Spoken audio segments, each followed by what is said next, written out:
I think the more you tend to communicate with your customers or your visitors, if you've got their email address or some way of contacting them, the more money you make. There's a direct correlation there. And it doesn't mean that you're making money off every single email. You might not be trying to sell something every single email. You're listening to The Growth Booth, the show focused on achieving lifestyle freedom through online businesses. Whether you're looking for step-by-step strategies to start building an online business, simple game plans to grow your business, or proven lifestyle freedom frameworks, you are in the right place. Stay tuned and be sure to join the thousands of listeners already in growth mode.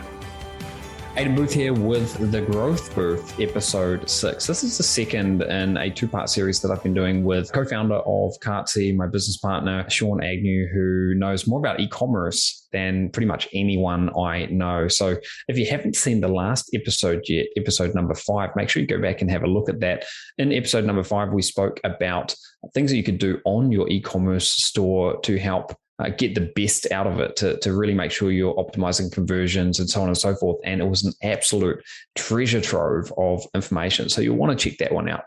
Now, in this episode here today, what I want to talk to Sean about conversion elements that you can add to your store, or things that are just nice to have on your e-commerce store. So we'll talk about things you can do on the back end, sort of behind the scenes. We'll talk about interesting sort of gizmos and so forth that you can put on the front end that can help with conversions. And I think by the end of this, you should have a ton of value and ideas about how you can improve the conversions on your store. And as always, you'll be able to get notes, show highlights, transcription, and all kinds of other bits and pieces and resources at thegrowthbooth.com. Just head over there and find episode number 6. So, Sean, with all of that said, thank you so much for joining me here again. Yeah, thanks for having me again. Right off the bat, what is one of the biggest bang for your buck things that you can add to, or should be added to, any kind of an e-commerce store to boost conversions? Great question. I think there are probably a few. So if I was going to give you my top 3, they would be an in-cart upsell. Okay, so somebody adds an item to their cart, and usually nowadays, the best sort of converting carts will have this slider cart come out. You guys have all seen this when you click the add to cart button, then a slider comes out. And in that slider, you'll see an upsell right there. So let's say, we're just keeping the theme with these headphones, you buy the headphones and it slides out. Now, maybe below the headphones, they say, would you like to add this fast charging cable for $29.95. You get it now 50% off. And many people will just sit there and be like, yeah, why not? I need a charging cable for this thing. It's only an extra $30. I'm already spending $100 whatever dollars on these headphones anyways. So they click the button. Now what you've done is you've just increased your AOV, your average order value. Okay. If you're running ads, you haven't spent any extra dollars to get that extra sale. So right then it's a conversion booster. Okay. The next one would be also an upsell, but it's a post-purchase upsell. Okay. So what happens now is the individual has bought these headphones, and after they purchase the headphones, instead of going to a receipt page to show them, here's the item you bought, how much it costs and so on, you offer them again an opportunity to buy an item for an upsell. Now, in my experience, you can sometimes see upwards of 40 to 50% uptake on that offer. And what's cool about these is usually they're one click. So when somebody buys the item, they're taken to now a one-time offer page. All they need to do is click yes to buy the item. They don't have to enter in their payment details again.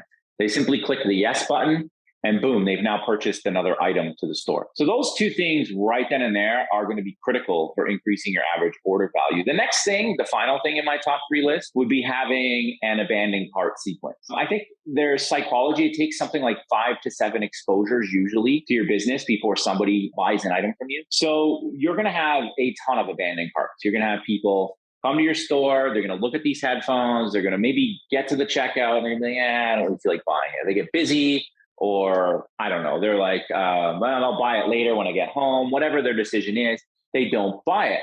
So you want to follow up with those individuals through what's called an abandoned cart email sequence. So you'll email them within 2 hours of them leaving your store, again, 24 hours later, again, 24 hours after that. And you have a really smart sequence. And if you do it properly, you might even be able to get the sale without even having to offer an additional discount, just simply reminding the user hey, come back to the store. You left this in your cart, come back. So those three things I think are super valuable, almost critical on your store to boost your conversions. The thing that I love about all three of these items is if you're using paid traffic, you're spending money to get your visitors. By implementing these things, you're not spending another dime. It's not like you are scaling through adding more money. You are scaling through optimizing traffic that already exists. So not only will you make more sales, but your profit margin should increase as well. So I think these are just complete no-brainers. And depending on what shopping platform you can use, the more powerful these features are, normally the more different developers make you pay for the functionality. So for some shopping platforms like Shopify, you might be able to add on apps. They can cost hundreds of dollars a month. For others like Cartsy, which is our proprietary system, then we've got all of these things sort of built in there out of the box, just because, as Sean said, we've identified these as being must-haves, mission criticals in any store. Now, you mentioned abandoned cart emails. What other types of emails could someone program into their back end, sort of have go out in an automated fashion? Just to piggyback off your last point before I answer that question, the one thing about Cartsy that we pride ourselves on is we built a lot of these conversion boosters right into the store, so you don't have to pay hundreds of dollars in apps on top of, whatever you're paying, something like Shopify, for example. Love Shopify, but you can get your bill run up there, sometimes $1,000+ by the time you add in all these apps. So the last Shopify store that I had was costing me $1,300 a month. Yeah, I'm not going to keep beating this over the head, but it really can add up there. And I was fine paying that. And I know you've got stores that were similar, Sean. But when you're making a lot of money, it's fine to pay that. But if you could have sort of an out-of-the-box solution where you don't have to pay that, then even better. So anyway. Yeah, so like other than the abandoned cart sequence, which, we have that built right into Cartsy, so you don't have to pay anything extra for that. But having a thank you email sequence is really good. I think that your previous customers are going to be your best buyers, right? And especially if you email them right after purchase, they've already bought something from you. So a good thing to have, and you can set this up with third-party email platforms. I mean, we don't get this advanced in Cartsy, but if you could, for example, somebody buys these headphones, it'd be really cool to have a targeted email sequence to the buyers of these headphones for, like a fast charging cable or some sort of accessory or case, because the case for these things is horrible. So maybe like a third-party case, something like that that's relevant to something they already purchased. It kind of almost works like a post-purchase upsell in the email sequence. So I think those are very powerful. Having a newsletter, you can just simply stick in your footer a little email box for somebody to enter in their email, and they can be added to your list for you to just email them, maybe just once or twice a week. It could just be something as simple as like a blog post, top 5 reasons to buy noise cancellation headsets, or top 5 trends during Black Friday, and then you have a blog post that shows like your 5 best products or things like that. I think both of those would be very powerful sequences to add to your list. I think the more you tend to communicate with your customers or your visitors, if you've got their email address or some way of contacting them, the more money you make. There's a direct correlation there. And it doesn't mean that you're making money off every single email. You might not be trying to sell something every single email. But if you've got a store that sells lots of products, then why not send out emails, and you can tie them to different events throughout the year. So different holiday seasons, Mother's Day, Father's Day, Valentine's Day, Halloween. There's always an excuse to be sending out an email, and you can do it in a way that really is a value add and can be perceived in that way. Okay, we've spoken about abandoned cart. We've spoken about regular newsletters, email sequences. How about dropping a pixel and being able to retarget people in that way? Pixelation is very powerful. And, not to keep plugging Cartsy, but one of the things that I like that we did there is we really made it simple to add your pixels onto our platform. So there's actually like a script section inside of Cartsy, and you can add like your Facebook, Microsoft, Pinterest, Walmart, Google. I think I got them all. Like pretty much every one, you can just drop a pixel, like snap of your fingers, easy peasy. You can literally send data out to 6, 7, 8 different ad platforms like that. 2 of your highest ever ad campaigns are going to be retargeting and brand campaigns, right? So advertising, somebody goes to your store, let's say it's aidanstore.com.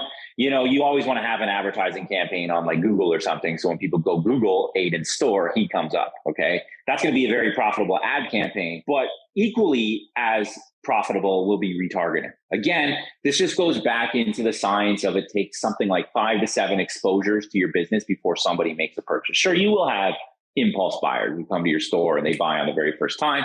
But many of your buyers will come after they've seen you 4, 5, 6, 7 times. Okay. Retargeting is always going to make you money. Like almost always. Okay. I don't want to use the word always, but like 99 times out of 100, it's going to make you money. Simply just putting like your Facebook or Google pixel on your store.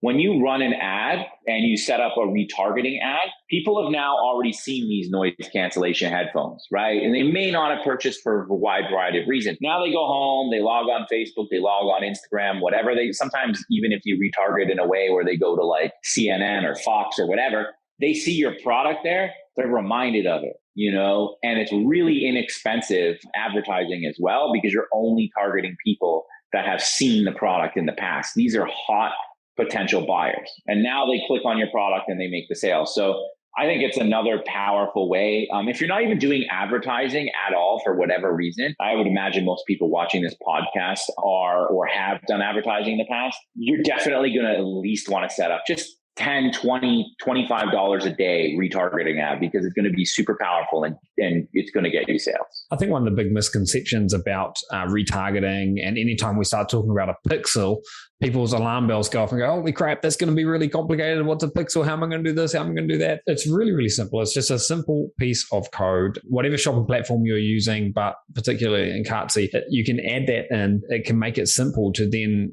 sort of communicate with the ad platforms. Don't worry about trying to understand exactly how this works. Just know that it does work, and it's a conversion mechanism that you should look at leveraging because it works really, really well. And honestly, just to add on that point, even the ad itself could be just a simple image of your product and some sort of tagline that says, did you leave this behind? Literally, you don't even have to get crazy simple. If you want to add did you leave this behind? Here's an extra 10% off. You can even go that far, but very, very simple. One line of code, image with a simple tag, done. Easiest ad you'll ever write. Keep it simple and you'll get results, and then you'll probably find out that, hey, you can do a lot more, but just get started with the most simple thing so that you can, get some momentum there and you'll be able to make more sales. Now, there are lots and lots of other sort of conversion mechanisms that I see on e-commerce stores. Some of them are coupons, other things like spinning wheels. You've got other things like countdown timers. Let's talk about some of these things that you can add on to your store. I'd like to get your opinion about which ones you think are sort of the best, if you like, best bang for your buck, and when to sort of use them. Like we discussed in the last episode, if you've got a dozen different conversion elements all happening at the same time, you're going to have like a spinning wheel over here, a coupon over here, countdown timer over there. It's just going to be overwhelming and counterproductive. So what are your thoughts on those types of conversion elements? Yeah, like I said in the beginning of this podcast, I think your top 3 bang for your buck are going to be in-cart upsell, post-purchase upsell, and your abandoned cart sequence. But a couple other ones that I really like that the wheel app. I think it gamifies your store. It makes it fun. And for those who don't understand what I'm talking about, you've probably seen this. You go to a website and you're about to leave, right? You're about to click away from the website. The second you're about to click that X, boom, a wheel slides out. It says, wait, before you leave, would you like to spin for a discount? And most people are like, oh, this is kind of fun. So they press the button and it spins and spins and spins. And little does the consumer know, like, you can configure this wheel in the back end. So they never win the $200 cash prize or whatever, but it says it on the wheel, right? And the wheel spins and, you configure it so the user gets a discount. And that can keep a lot of people on your store. It's fun. It's not intrusive. So I really, really like. It's kind of a no-brainer because it's going to appear when people are about to leave anyway. You can configure these things in lots of different ways. It could be the moment that the cursor is about to leave, or if they're on a mobile device, when they scroll down a certain amount, things can happen. But yeah, it just seems like a no-brainer. I would say on mobile, you want to test it, because I've honestly tested it in the past, and I've actually seen it in my stores. I've seen it actually decrease conversions, because it's weird. It's supposed to be an exit intent app,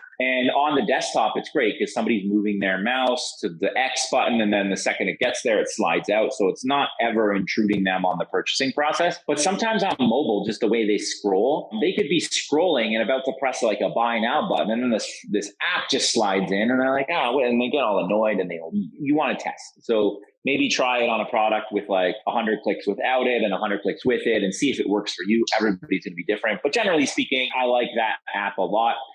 There's another app I like. Amazon has this on their store as well. It's not an in-cart upsell, but it's like a recommended products app. Okay. So you might, again, just keep using these headphones. You'll see this, right? Imagine this is the product page. And then like right here underneath the image, you could say like people who purchased this product also bought this, or similarly viewed products or something like that.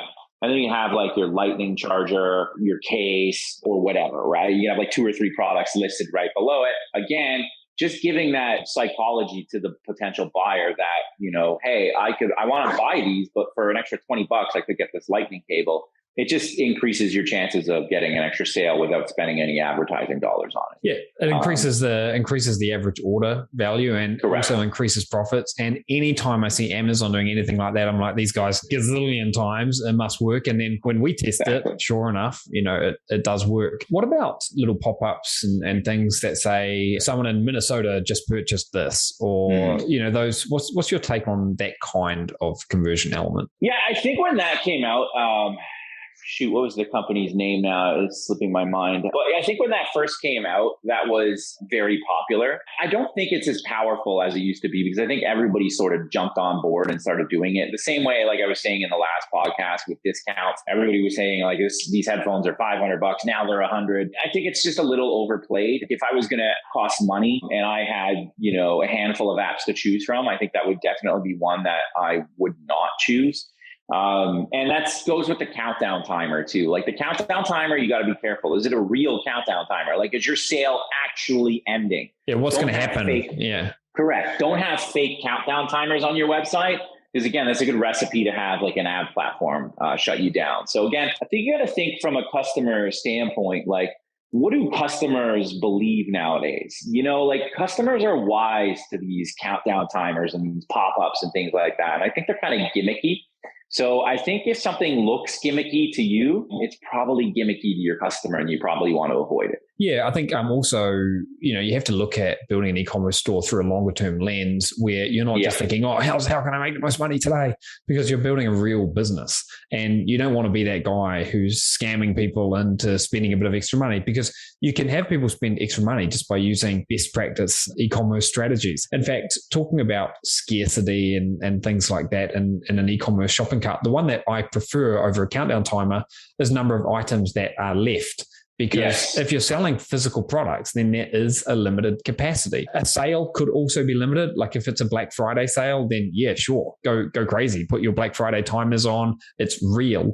But in just general instances, an average Tuesday, instead of having countdown timer, I would much prefer to have 4 items left in stock. And depending on the way that you've got your store set up, that could be based on the inventory that you've actually got available. So it's real deal, legit. That's how many items you've got. I mean, as an e-commerce store owner, you do have the opportunity, if you want, or the possibility to put in whatever stock quantities you want. So you could sort of say that you've got 4 left, when in reality, you might have 4 programmed into your store, but you've got 400 more at the supplier. And that's up to you whether or not you want to do that. I don't think you really need to do that for the most part, because normally you will have items that are running low on inventory anyway, and you can sort of boost them up. So just a couple of my thoughts there on the scarcity play. What about chat widgets, communication channels that can pop up, those type of things on an e-commerce store? Yeah, I think chatbots are good. I don't think that they're going to add value to your store in the very beginnings, and it's going to cost you a lot of time. Well, first of all, you can obviously program your chatbots to have. So there's 2 ways to do it. Okay, you can have your chatbot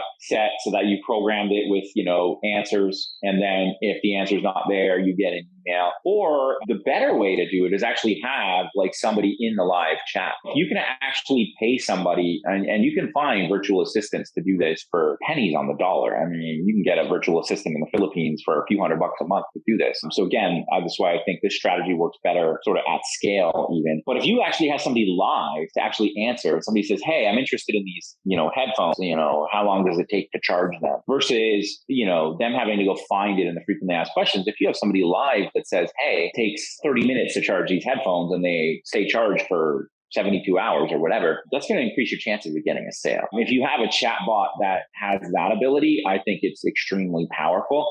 I still think it's powerful if you have a chatbot that can have those questions readily available. But if you actually think about the amount of time and effort it's going to take to program your chatbot so that it's smart enough to answer questions about all the products on your store, I mean, you're literally going to have to program hundreds and hundreds, if not thousands of questions into that thing to make it powerful enough to actually be of any value. So I've tested it in the past where I've had like an actual live agent. It works really, really well, but you have to have the budget for that because you're going to have a few employees on. They definitely work for sure. They're great. I guess it's one of those things where when your business grows and you're sending enough traffic, you're going to get enough engagement, and it's going to absolutely just be a no-brainer to have someone working on something like that. The last thing that I really wanted to get your take on today was split testing. Now, managing your analytics and your stats and all that. Now, it's not always a conversion booster just looking at your stats, but I think it's good to know, what people are doing on your website, bounce rate, so on and so forth. But specifically with split testing, you don't want to be split testing a product that gets very little traffic. That wouldn't make any sense. But if you've got a home run product that's doing, $10,000, $100,000 a month, at that point, I think it does make sense to split test. What are the first couple of things that you would split test? The first thing I like to split test is increasing my price. Say I have these headphones and I'm selling them for $100. And let's say the conversion rate on my store is like 4%, which is fantastic, right? Anything sort of 2% is sort of average conversion rate on a product. So let's say I'm getting 4%, right? Wonderful. I'm crushing it, right? So the next thing I might want to do is increase my price to 110 and then 120 and then so on. And I'm going to increase my price as far as I can push it to that point where my conversion rate starts to drop. You know what I mean? And so I might go all the way up to 150 and now I'm only getting like a 3.2% conversion rate. And then I back it down to like 130 and I'm like 3.9%. I'm like, okay, well, 130 is kind of my upper limit, how much I can sell this product for. I think that's the most important thing you can split test, because if you're making good money at $100, can I make money at 120, 130, 150 and so on, right? And those increases are all like increases to the bottom line at that point. Correct. It's just exactly. Cream on top. So all things being equal, I don't change anything but the price. And this is another point I want to make too. You only want to ever test one thing at a time. I don't want to go change my price, change my headline, change my image, change the button color, change like 5 different things. I don't know what's driving the change now. I might increase my price and then change my button color and I might just tank in conversions. But was it the price increase or was it because I changed my button color from green to red?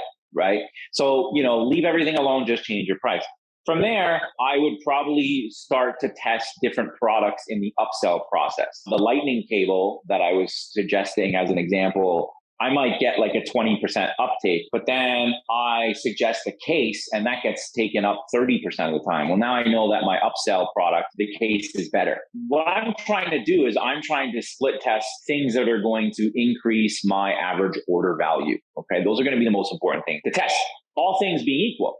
Now, once I've tested price points and upsells and all of those things that are going to increase my average order value, now I'm going to go to conversion booster testing. So maybe testing my headline, changing the words a little bit, maybe testing my image, split testing image 1 versus image B, definitely testing my button colors, my button text, those sort of secondary conversion boosters, see if I can get my conversion rate up from 4%, maybe to like 4.5%.